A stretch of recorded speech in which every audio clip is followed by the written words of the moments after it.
The topic today is how to stay sane no matter what.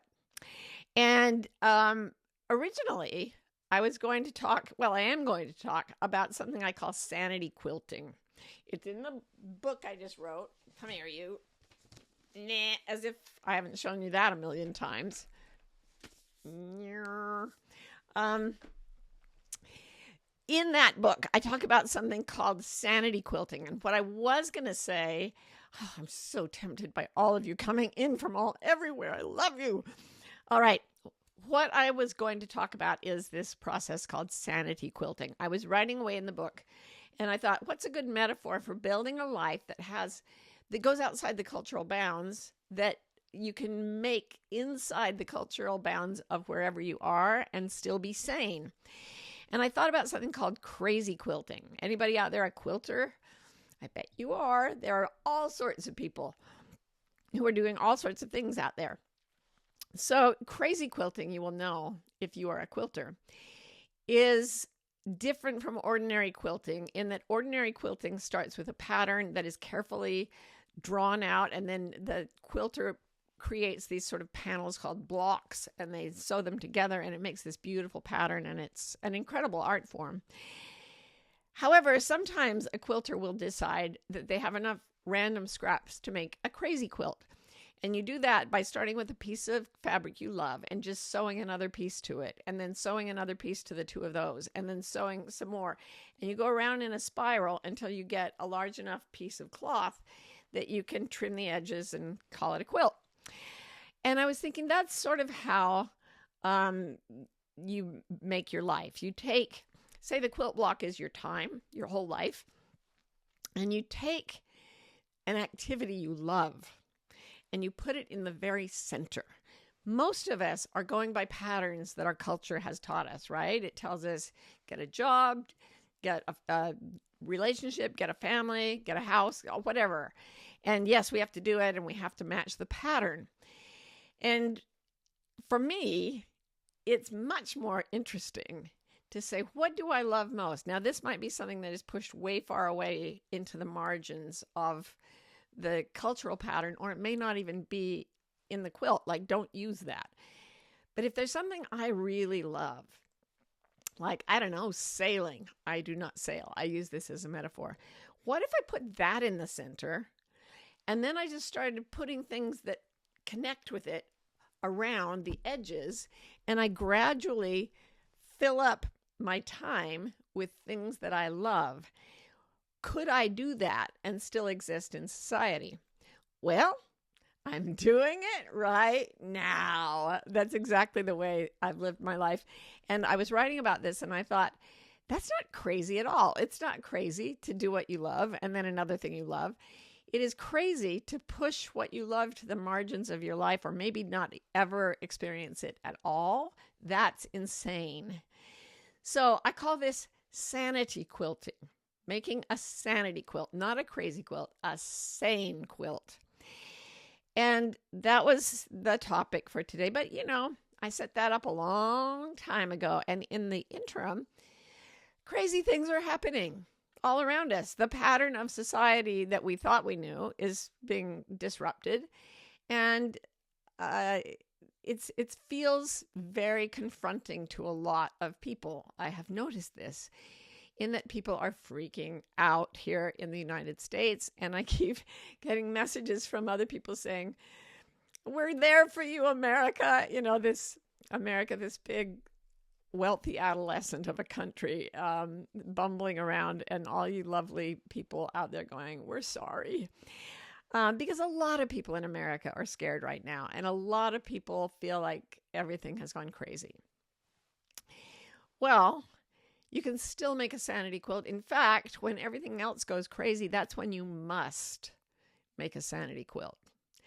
And you do that in very quiet ways. So today, I would challenge or invite all of you to join me in thinking about something that you can use to anchor your day. Some activity, relationship, ritual, something that helps you find your rooted center and brings your heart into peace. If you can't find peace in yourself, chaos has won, and you can't be part of amending that at all. It's got you. Game over. But you'll always get another chance. It's like a video game. You always get another chance. So I sat for a longer than usual time. I've increased my meditation time in the mornings. And it took me about 45 minutes to get completely quiet. But, I felt so much saner. And then I added to that going downstairs and connecting with my loved ones, with my family, making sure everybody got a snuggle and a kind exchange of words. And then I put something else, I added doing a podcast with somebody whose podcast I like. I enjoyed that. I enjoyed interacting with him. So I'm working my way around the circle, and I'm finding things I love, and I'm sewing them together. Now, there may be other things I need to do that are not just, fun and games, but they are things that help me keep the quilt frame intact, right? So, for example, the podcaster that I was interviewed by just now said he's kind of worried that the stock market will crash because a lot of his wealth is in stocks, his net worth. So he may change that. Now, that's not something that you do because you love it, but it's something you do because you're sane. And you see, this thing might happen. I feel when I get into my peaceful space that I need to take an action to deal with reality as it's now happening. So whatever you put in the center of your life, like it could be first thing in the morning, or it could be at lunchtime, or it could be any time that you have a chunk where you're by yourself, just a little space and time. You young mothers out there, or mothers of young children, like take a bathroom break, get a sitter, do whatever it takes to find that calm and peace, or sit and cuddle your kids and put on a movie they'll like that's uplifting for you too. I liked Moana 2 recently. I cried at the end. Anyway, find a place to sink into calm, into peace, then take in the information you need to move forward in circumstances as they are, and make sure that every step feels peaceful. Now, it's not going to feel like a wave of peace washes over me as I reallocate my, the place I keep my money. Not all of those things are going to feel like a happy day in the sun, but they will feel calm and peaceful if you pay attention to one simple variable, and that is, I call it the manic panic. So something that is really, really exciting and gets you all manic. One thing I've noticed is that because of the way the internet works, we are pulled into very extreme emotions because the algorithms know that we'll watch. Their commandment from their makers is just keep us engaged online. And they know that if they can get us manic, like really hysterically excited, or even more so, panic, we will watch longer. We will spend more time online. We will be more engaged. So the algorithms then feed us things that put us into a mania, manic, or into anxiety, panic. This whole book is about don't let the panic get you.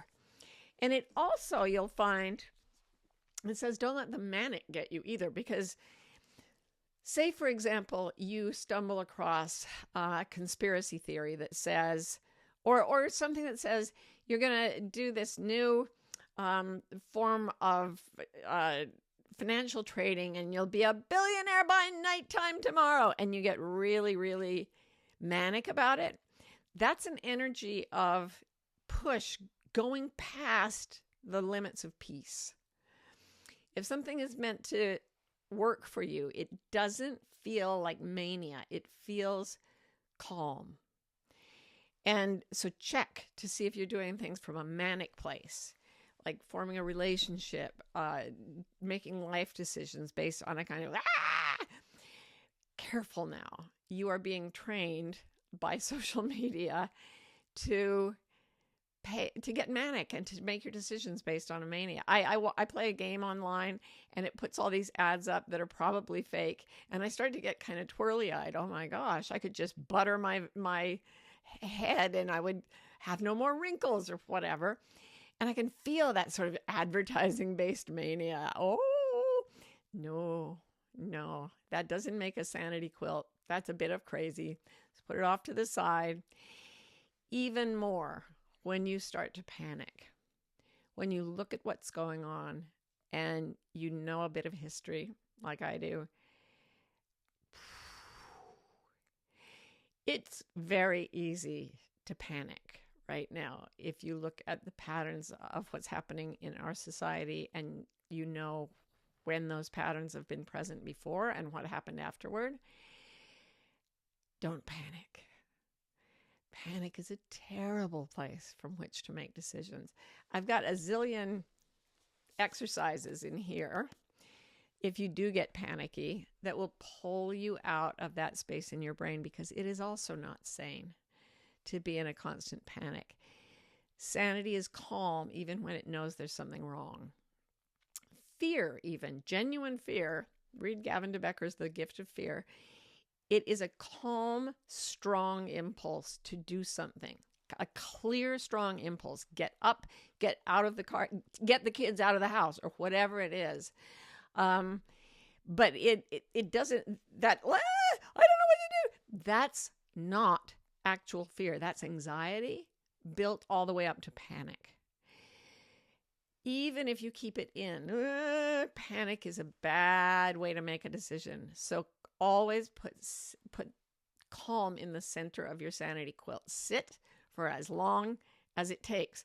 Ro and I have just started a thing in the Wilder community where we're just going to be sitting together live twice a week to ground our peace without saying anything. It's kind of, people can do what they want. They don't have to meditate, but it's a silent connection where we just ground ourselves into calm. Because if you can find other people who are calm and ground in with them, even if you're really panicking, that can be very, very healing. And it forms the center of your sanity quilt. So you find the people that help you stay sane and you start connecting with them every day or every few days. You check in, you connect, if there's physical presence, you get a hug. If there's an online presence, you get a smile, you get a word saying, this is how I feel. How do you feel? And that connection is what gives you the next piece in your sanity quilt. And we did this, we just announced it today, and we did 2 minutes of silent togetherness with like 100 people. Oh my God, we've both been so much more grounded all day since then. So much more at peace. My body feels better. Everything helps when you get your peeps together and stay calm just for a while. Even in the madness, we can stay sane. And then you take an activity that you love, you create something. That's very much a part of staying out of anxiety. So I started painting and writing today out of a place of peace, never out of mania, never out of panic. And you just keep stitching in an activity here. It can be 5 minutes here and a half an hour there, an hour tomorrow. You keep sewing these pieces of beauty into the fabric of your time, and you'll end up moving the other things out to the margins until your whole time frame is filled with peace, sanity, and just plain good sense. That's how we're going to stay sane in the days, weeks, and years to come. All right. So I have some questions here. Bridget says, I would love to hear your ideas on confidence and if you feel women struggle more with it.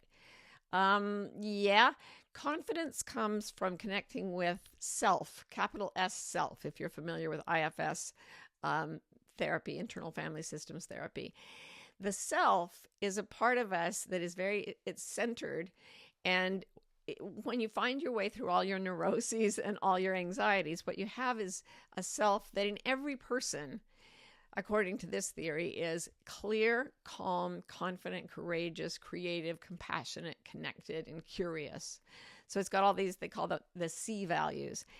And men are told, implicitly and sometimes directly, males, people identified as male, are taught to act more confident. And then they are given more positive reinforcement when they do act confident. If a woman acts confident, she's likely to be called bad names and to not be feminine, right? So if you can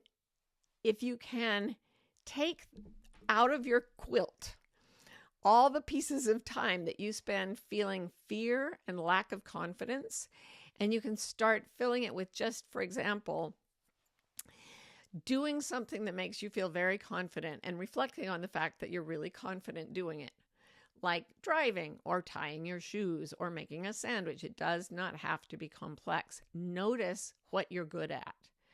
When I was doing my research on lying, I found a study that said that most people lie 3 times within 10 minutes of meeting each other. And the men told lies that made them seem more impressive, and the women told lies that made other people feel happier. And that's not, I'm not slamming men for that. They are conditioned to do that.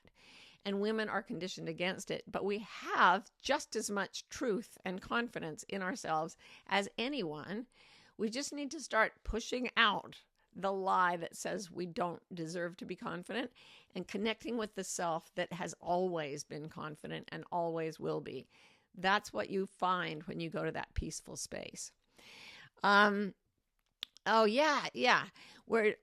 somebody just reminded me in the questions that the sessions that Ro and I are going to be doing in Wilder in the community are called still point sessions. We're going to do the still point sessions, the still point of the turning world, as T.S. Eliot put it.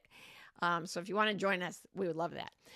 Dr. Donna says, what if the daily chaos impacts you with deep hopelessness and it's hard to remember what grounds me? For example, grounds me to draw and write. Now I can't. Instead, I scroll and get sadder. Well, you've named it right there. You scroll. Okay, you may not be able to control sadder, but you can control scroll. Put down your phone, put down your computer, go for a walk outside, pet a dog, watch leaves fall from a tree, go find another person and talk to them, go to a coffee shop and have coffee, read a book like, I don't know, Remembrance of Things Past or Huckleberry Finn, anything that just gets you out of the place of anxiety and panic and misery. It is not disloyal to the truth for you to enter joy sometimes during the day. I just started reading a fiction book. It's called Dr. Penumbra's 24-Hour Library or something. It's a really sweet fantasy that my hairdresser told me about. And I'm like, yeah, I'm actually going to spend part of my day listening to this book that has no value added for my research or anything. And the joy of being off in this fictional world gives me strength and rest so that when I come back to what I think is a fairly drastic situation here, I can do it with calm and I can do it with sanity. So put something into the sanity quilt besides scrolling. Get scrolling out of there. All right. Delia says, what's the difference between manic chaos versus creative chaos, especially with someone who has ADHD? Since I do, I can tell you. If I am physiologically dysregulated, that is, if I'm like sweating and my heart is pounding and I'm jittery and shaky, and boy, this can happen a lot when I get excited about an idea. I'm very excitable. But when I'm in that, I can feel that if an animal were around me, like especially a horse, I used to do horse work quite a bit. A horse would not come near that energy. A horse would be like, what are you on? Get away from me.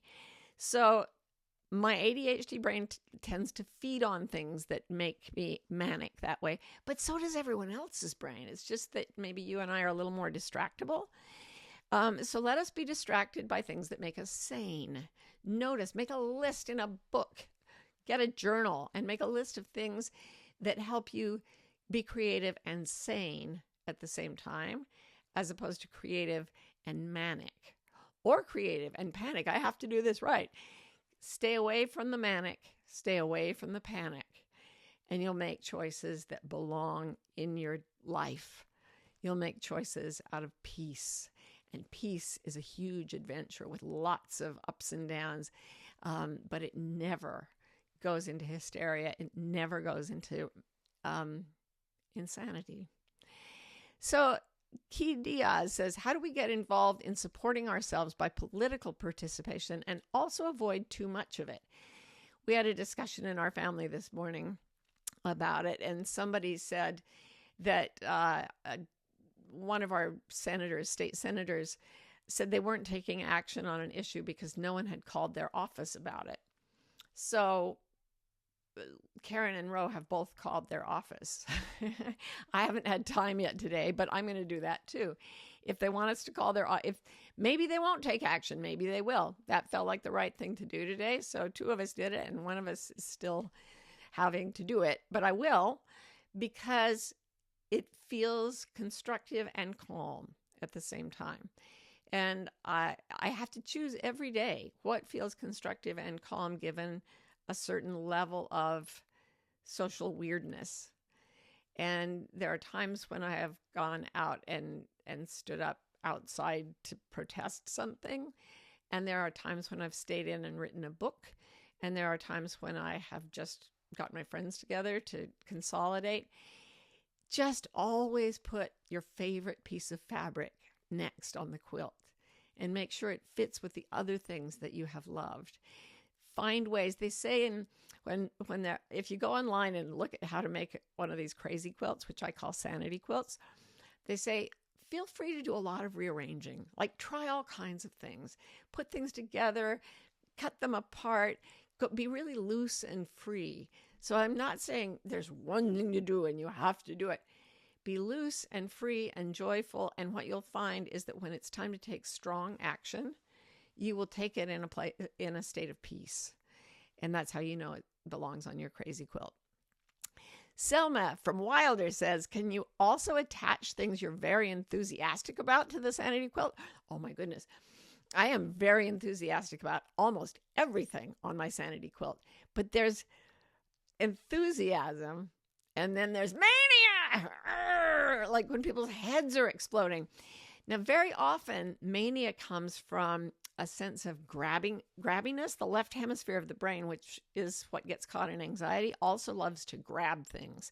So if you were in the olden days when Oprah was doing her show, she would have these giveaway shows where people would scream so loudly. The whole audience would scream so loudly. I had to be in the audience at one of those, and my ears still hurt. It was not normal.